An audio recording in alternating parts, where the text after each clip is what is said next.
always tell when a streak's going to come to an end. You win a couple of games, you probably shouldn't. There are teams out there that could use that quality of playoff goaltending. All right, Ray, you ready to do this? Yep, let's go.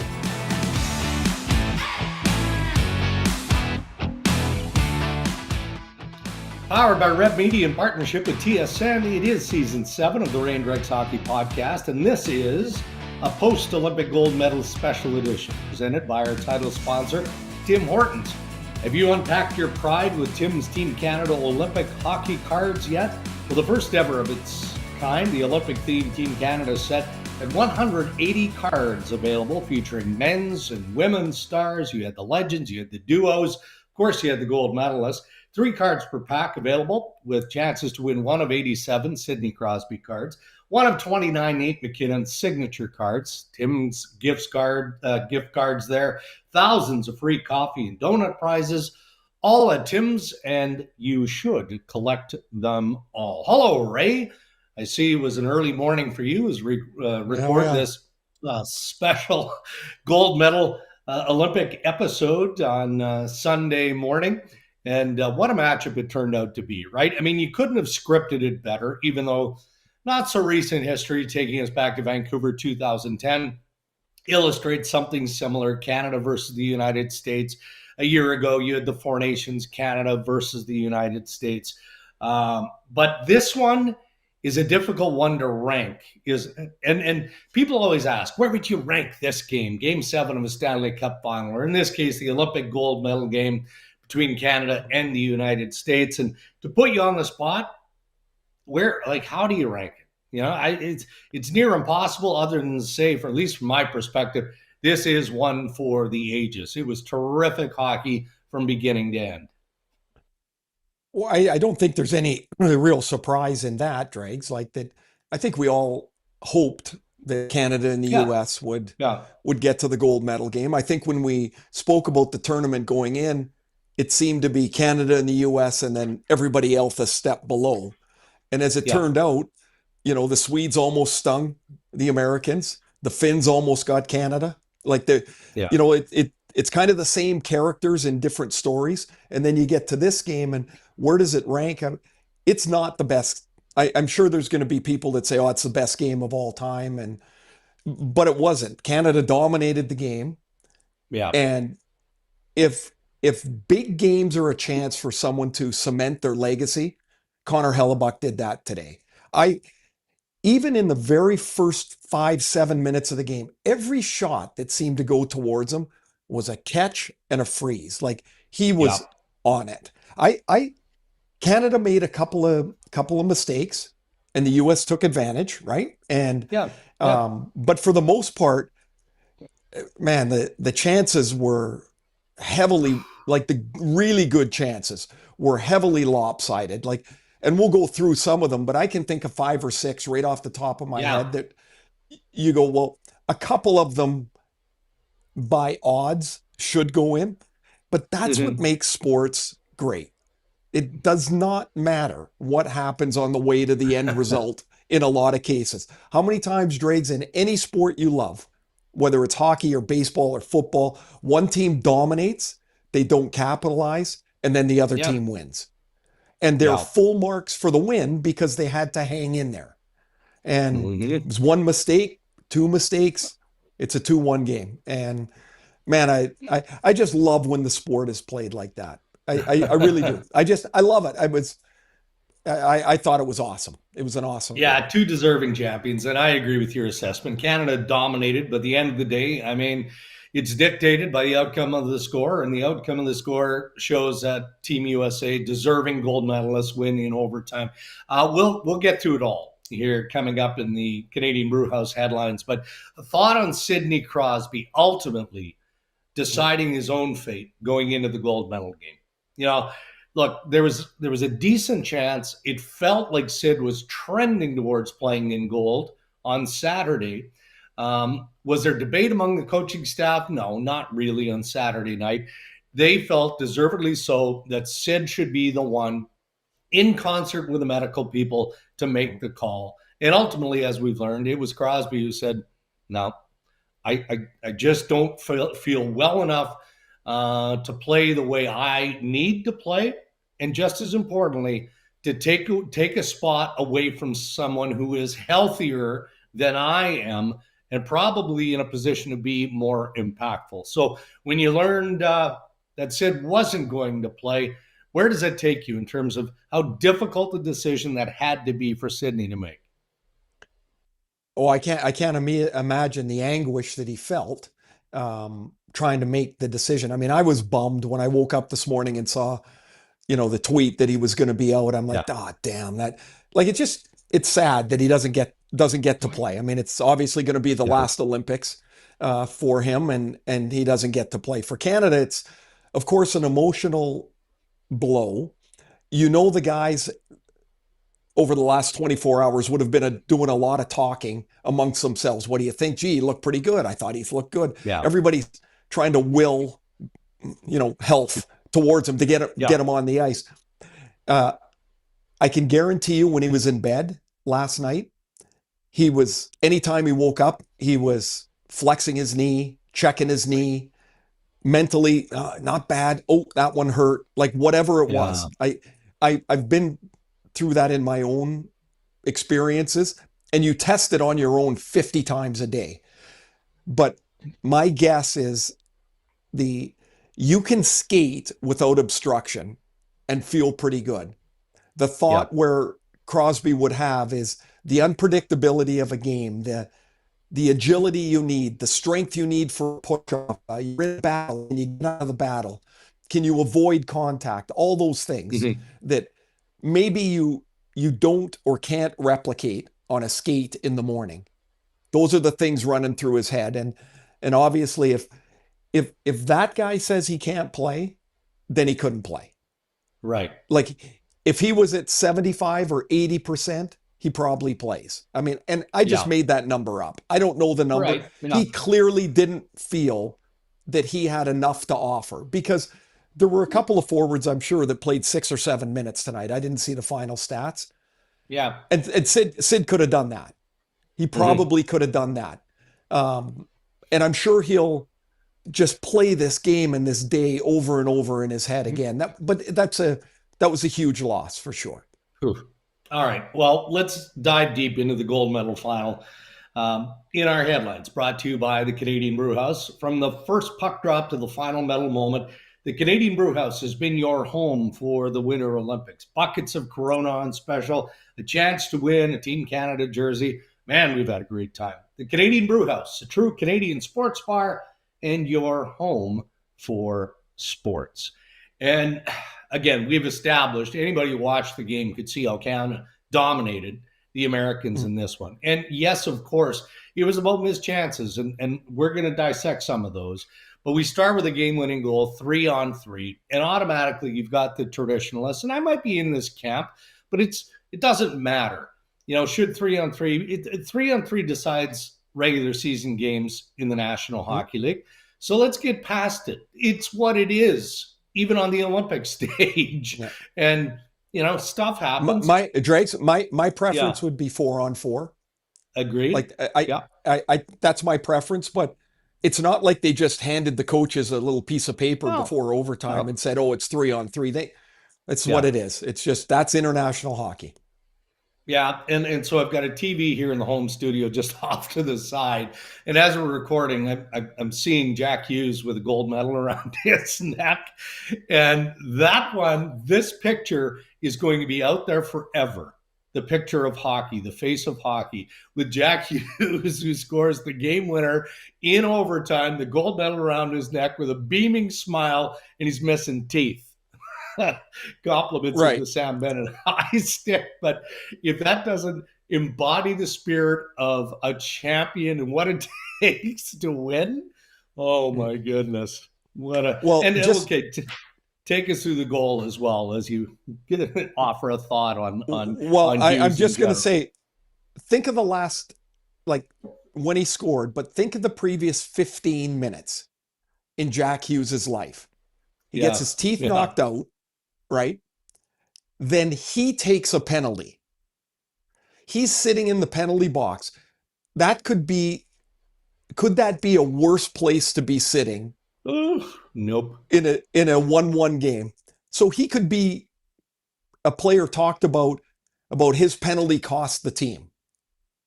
And then you go to overtime and he scores the goal. And again, it's another reason why I love sport, is because you never know what the road is.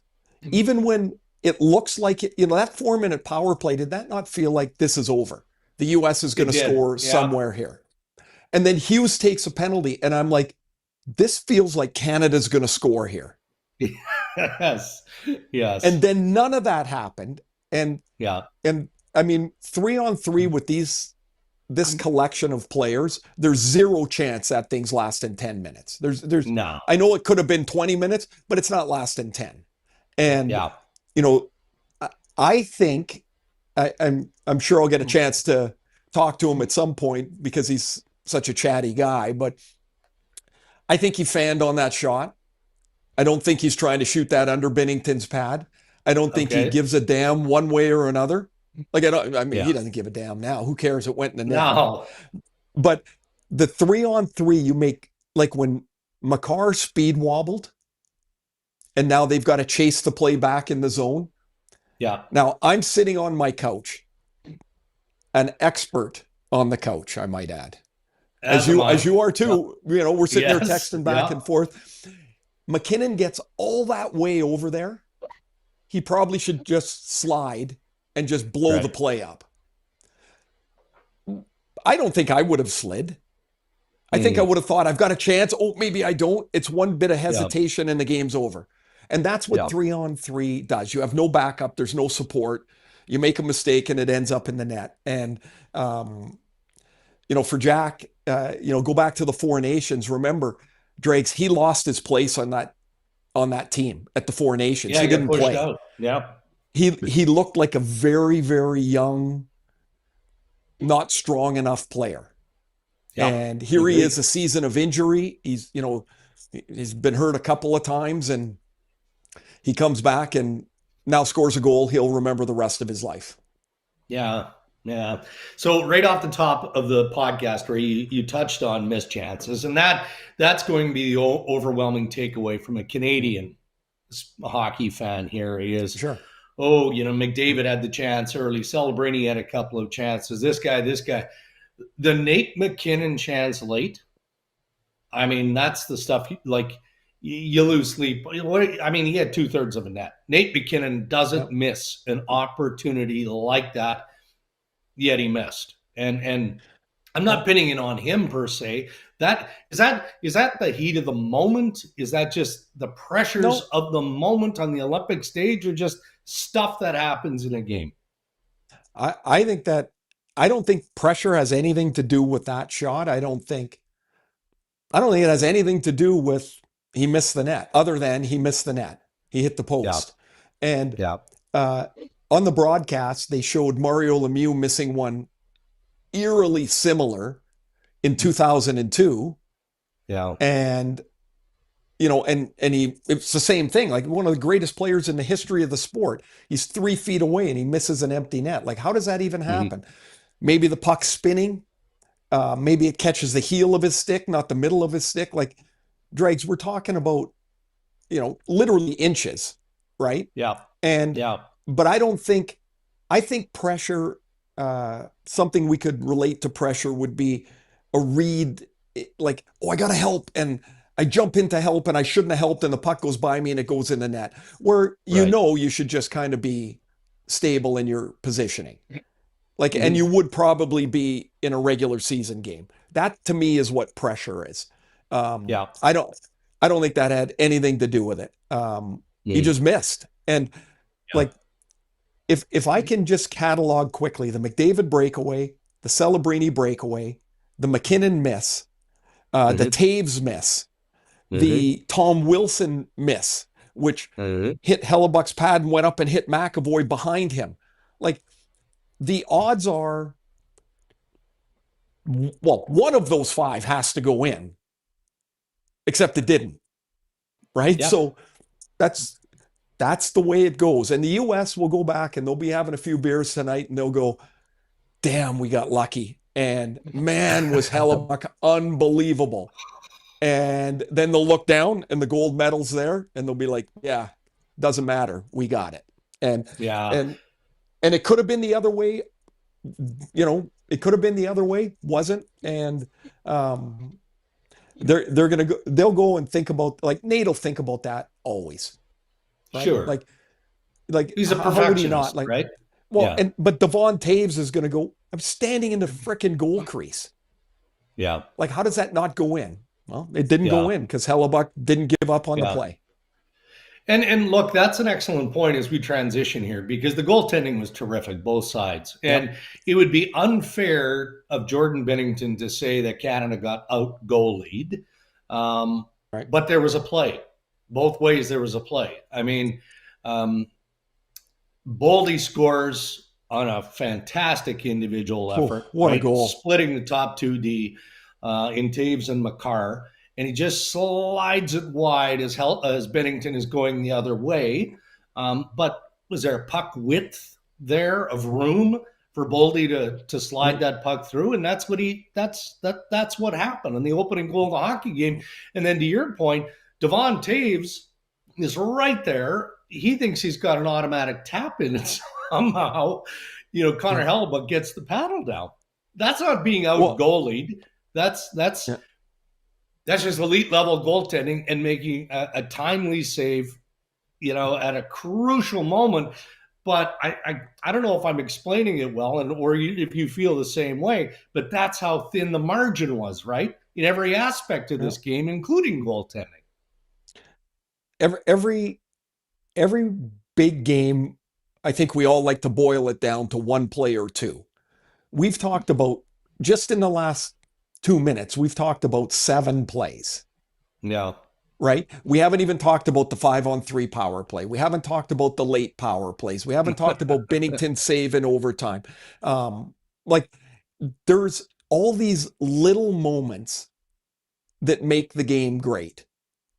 And for today, most of the little moments were a victory for the United States. Yeah. Just in those little moments, right? Those 5 saves we talked about, right? That 5-on-3 penalty kill. Those are all on the US side of the ledger. And as it turned out, it was just enough to win. And I'm telling you, I can't get past this thought. They don't care. The US does not care what anybody thinks of the win. Because when they look down and they see a gold medal, they look down and go, yeah, gold medal. We won. Yeah. Oh, Helly was great. That's what they're going to say. Oh, he was awesome. Yeah, we won. They don't. You don't care anymore. That's for us to dissect and, they could have done this or should have picked this guy or blah, blah, blah. But it comes down to an overtime in a game that Canada will go to their graves thinking they should have won, that they had enough to win today. Deserve to win. And does deserve get you nothing. You get you 0. nothing. No. And nor should it take away. And I made this point on Twitter shortly before we started recording. Like, congratulations to USA Hockey on both the men's and the women's side. Yep. Both deserving gold medal champions. Doesn't matter how you got there, right? In this game, right? In the men's tournament, yes, we can appreciate the Canadians were the better team in the gold medal, but they didn't win the gold medal. I mean, that's ultimately what it boils down to. All right, well, let's get into more of the heavier lifting here. And we've kind of glossed over the 2 big penalties. Bennett, the 4-minute high stick for the high stick that took out the teeth of Jack Hughes. And that was tremendous kill by Canada. But then you had the Canadian 5-on-3 earlier in the hockey game. And the Americans, who were defensively solid, killed off an enormous turning point, or what could have been a turning point for Canada. It almost felt like if they don't score, like how are they ever going to score? Like that's what it felt like at the time. Then they Yeah. started tipping the ice, and eventually Makar scores to tie it up. I did not like I mean, the power play was my thing, right? Like that's Yeah. where I made Yes. my living. Um, I didn't like the one-timers out from the elbow from the like. I don't think like that. The first, I think it was the first one. McKinnon was way out wide, and Yeah. that's just like it's coming. I'm going to shoot it. And I think 5-on-3s get stagnant because guys don't move enough. The Mhm. the one thing that I I would when I watch a 5-on-3 and Connor McDavid's on the ice and he gets the puck on the right elbow and he skates across on his forehand across the top of the circle, Mhm. you can almost smell the panic on the penalty killers, right? And so I don't really care what else they have for options. And I don't even know if they probably had a 5-on-3 in the tournament, but you're not out there practicing that very much. I want it in Yeah. his hands as much as I can. And I don't know that happened enough. They had a couple of really good chances. Celebrini was in Mhm. tight and Hellebuck made a good stop on them. But I thought the U.S. penalty kill, well, they didn't give up a goal in the tournament. Like, No. can't be better than that. And that felt like a big miss. And as it turns out, it probably was. Yeah, and I wondered about a couple of things. The 5-on-3. Look, I mean, they had pressure. Could have, should have Marner been on earlier. I think he was part of that 8-second unit on the 5-on-3. Just the way he seemed to feel the puck. And then you and I were going back and forth a little bit, and not to be the armchair quarterbacks, but that's kind of what you do when you're dissecting and going through postmortem. What about an Evan Bouchard as an example? You can Yeah. conjure up situational things where, okay, if you could put a specific player in a specific situation who might benefit you, Evan Bouchard in that situation could have been a better option, right? But talk about Well, splitting hairs at but I this mean, stage. yeah, it is. But not you have to. But that's what is going to happen. So we might as well Yes. talk about Yeah. it. Yeah. Travis Sanheim was the seventh D, or played Yeah. as the seventh Yeah. D.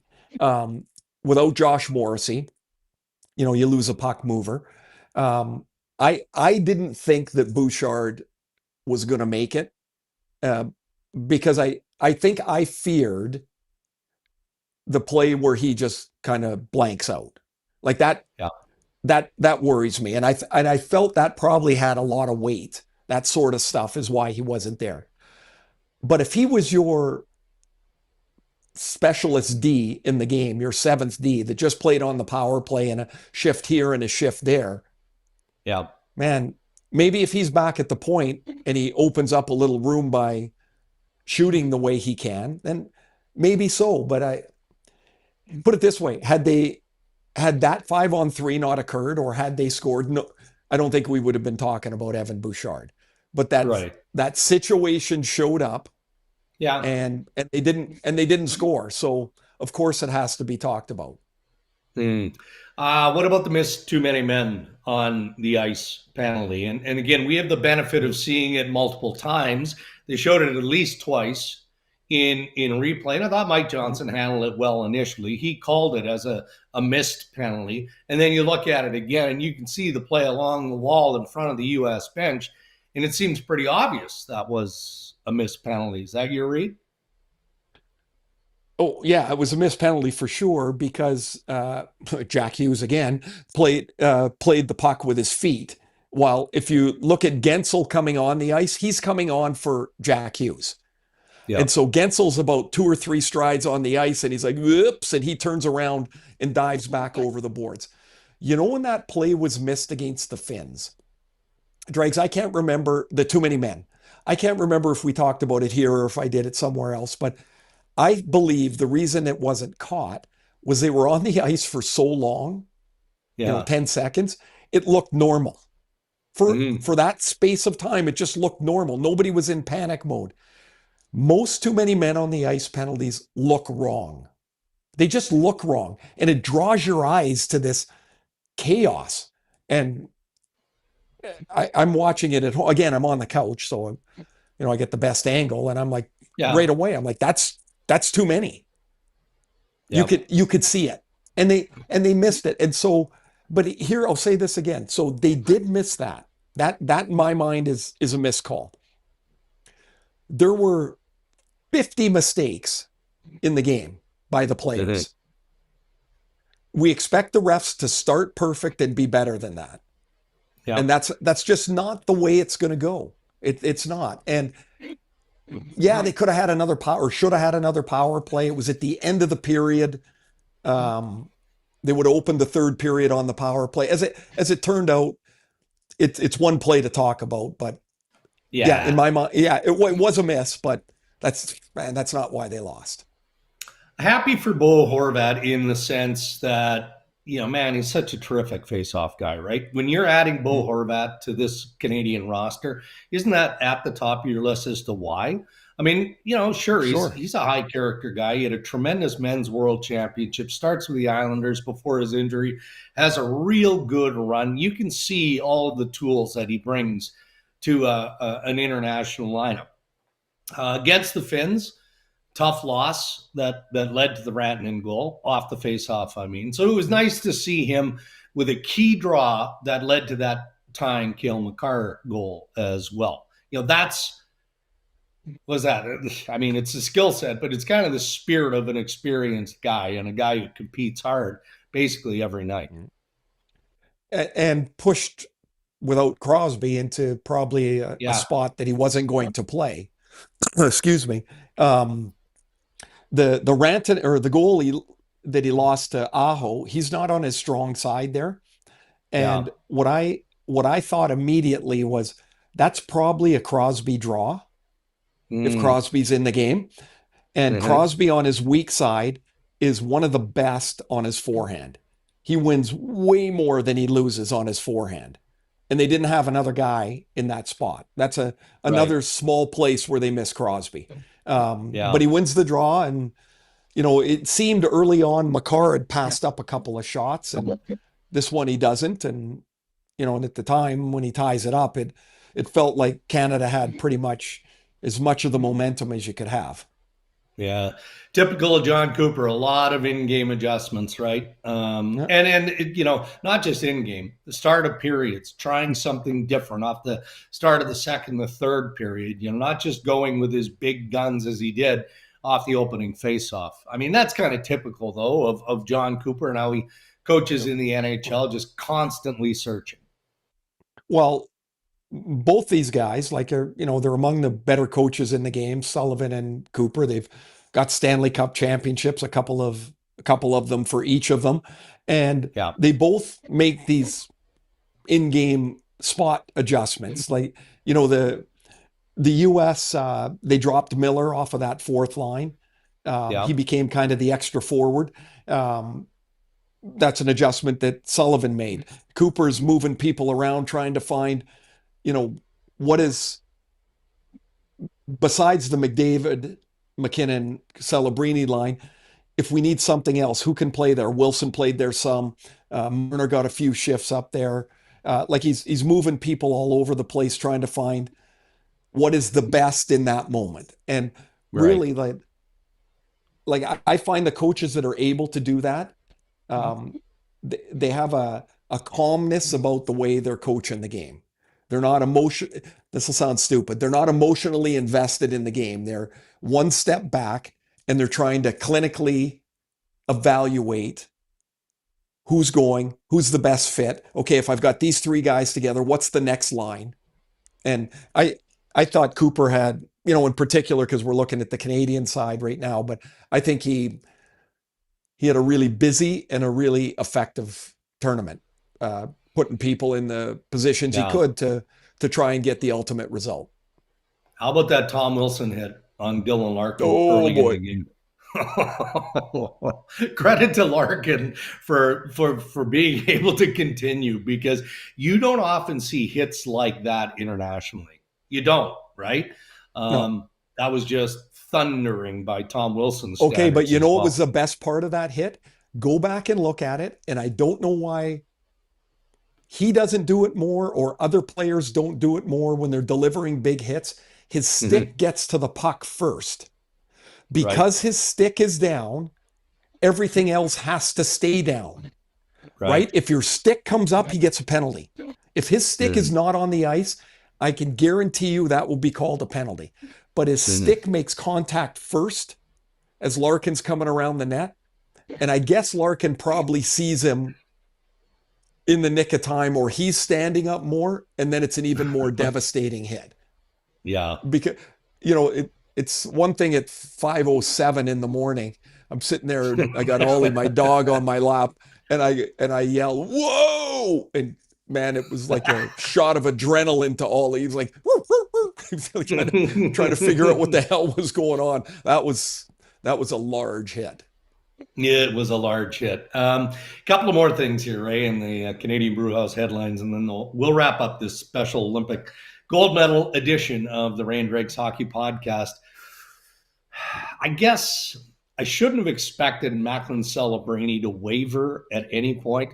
The way he started, the way he maintained his composure, his ability, his impact in that Canadian lineup, held his spot as a top forward, led the tournament in scoring, all those things.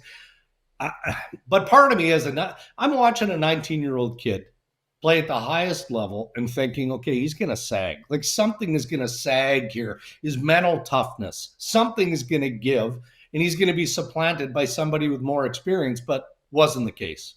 I mean, no. If it was possible for this kid to elevate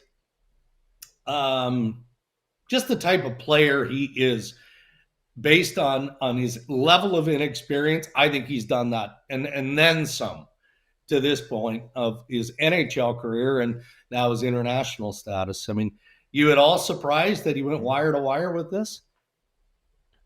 Well, his impact surprised me. Yeah, for sure. I mean, he's already a star, but he's on his way to that next level past just being a star. Yeah. And I don't really see what would slow him down or prevent him from getting there. There was a clip, well, not a clip, but some video as they were showing as they were going to break after overtime. Remember, Celebrini missed that one-timer on the power play.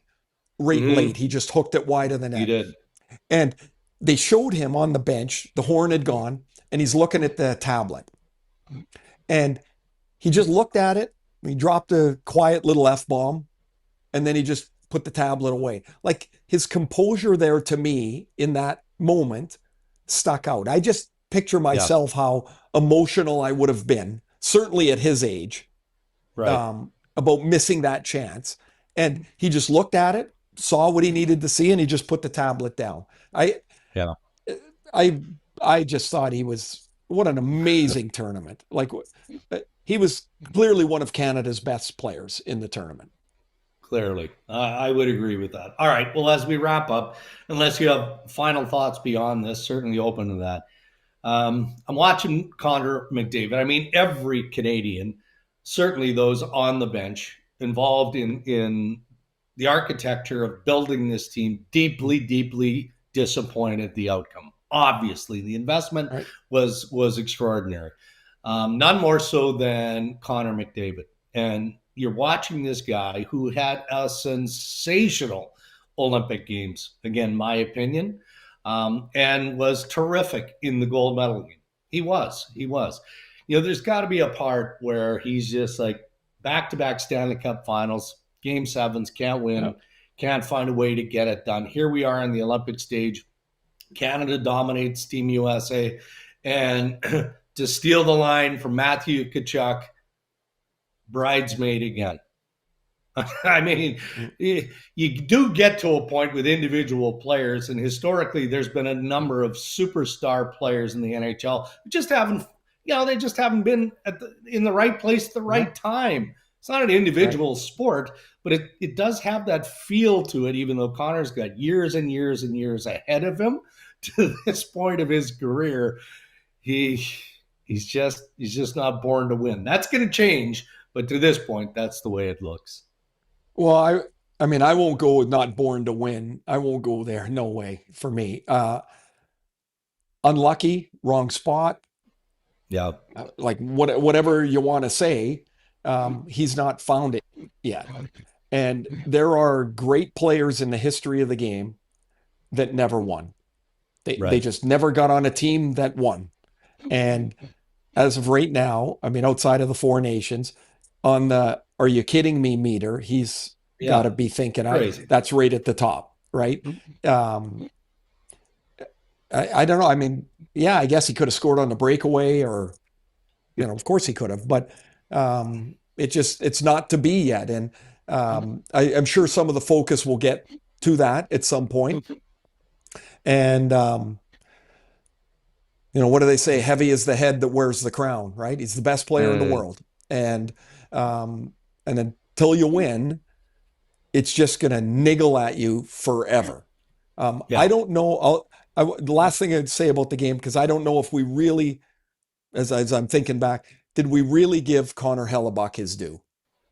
Because by a long shot, the best player on the ice today.